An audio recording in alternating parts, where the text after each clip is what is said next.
Have you ever felt like your reflection was watching you? Not just mirroring your movements, but actually watching?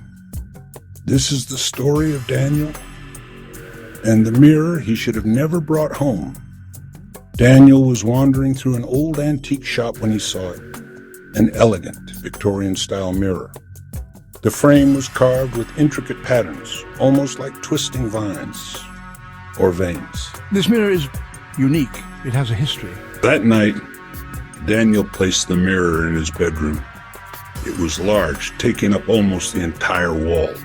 Something about it felt off, but he ignored the unease.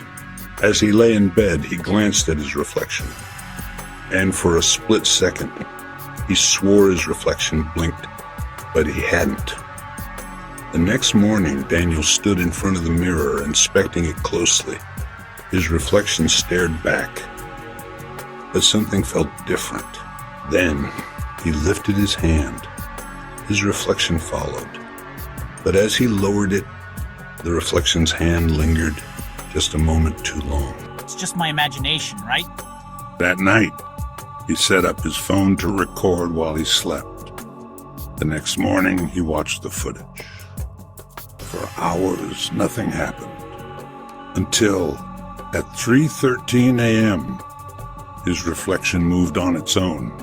It stepped forward, out of sync.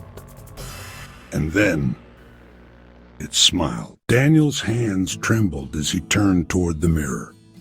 His reflection stood perfectly still, unmoving, waiting.